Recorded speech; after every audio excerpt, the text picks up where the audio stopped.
はようございます。建築起業家の斉藤俊一です。空間デザインを中心に奄美大島で古民家ホテルを運営したり、コンテナ特許を取って建築を作ったり、集客とデザインの研究をする飲食店デザイン研究所の運営をしています。この放送では最前線で働く建築家やインテリアデザイナーのリアルな設計現場での学びを共有していきます。実務に直結する情報を提供できるように心がけていきます。で、久々の放送になります。ですね、実は今奄美大島にいまして、ちょっと大工工事をですね、村人と移住者と共にやっていたらですね、そのまま夜飲んじゃってかなり怠惰な生活になっちゃって、ちょっと放送できなくなっていました。言い訳ですよね。で、そういうわけで、どういうわけか分かりませんが、今日は実際大工工事をやってみて、設計者としての学びがあったので、ちょっとお話ししたいと思います。奄美大島の佐仁集落というところで、今ちょうど目の前を海にですね、収録してるんですけれども、古民家を、ホテルにリノベーションしてるんですよね。で、もうこれ2軒目なんですけど、1軒目は本当に知り合いも誰もいない中一人で乗り込んでいったので、もちろん職人さんは自分で工事しながら探していったんですけれども、今回はですね、結構その1軒目のことがあって、いろんな職人さんと出会ってまして、ある程度もう今回は設計とね、現場監督だけやろうかなって思っていたんですが、実は大工さんがすごい見つからなくて、っていうか不足してまして、見つかったとしてもですね、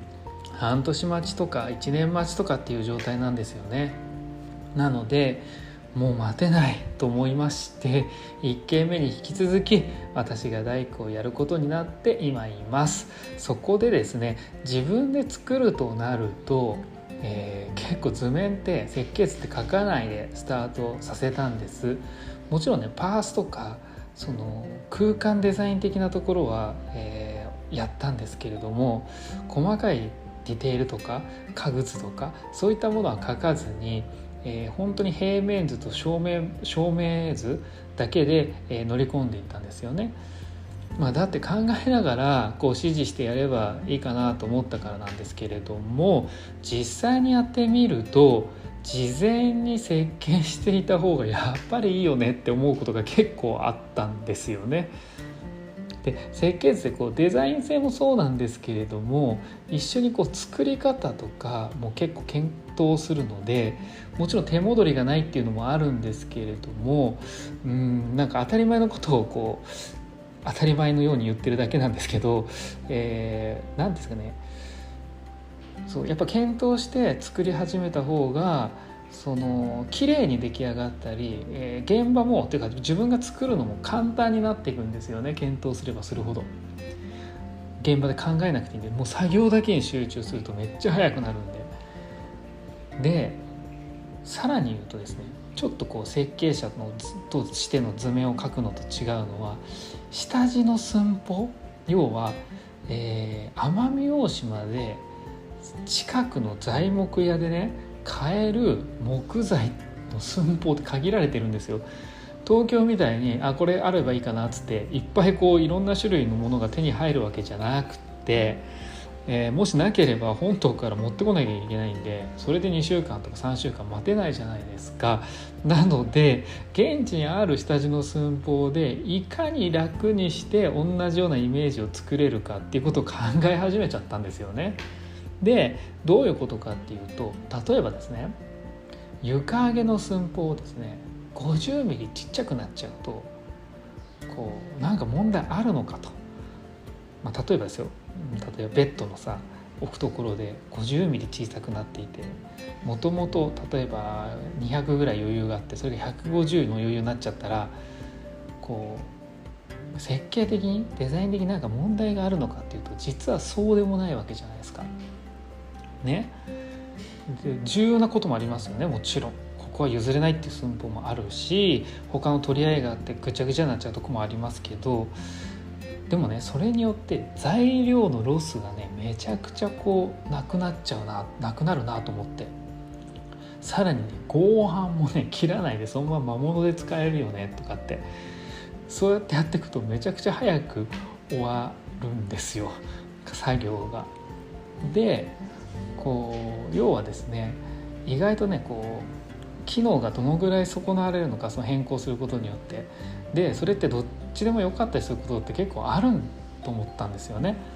でね、何言いたいかというと、設計図で決めた寸法を絶対守らなきゃいけないところと、大して重要じゃない寸法があるということです。それが施工者にはわからない、やっぱり設計者にしかわからないところなんですよね、ここが。でさらに言うと、設計者もそこまで考えてなければわかんないってことなんですよね。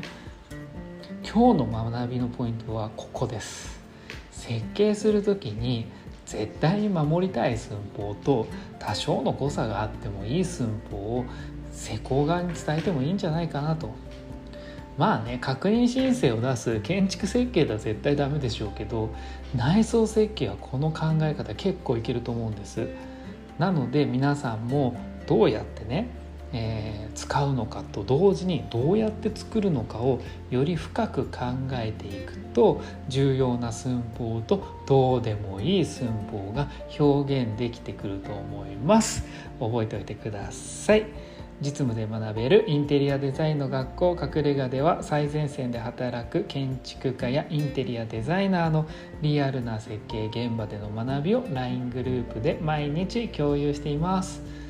まずはね、LINE のオープンチャットの方をね URL 貼っておきますので、興味がある方はそこで質問してみてください。もっとね実務に入り込みたい方は書き込んでみてください。面談して同じような方向性でしたら、実務の LINE グループをご招待いたします。それではまた現場行ってきます。今日しかない大切な時間を全力で楽しみましょう。建築起業家の斉藤俊一でした。ではまた。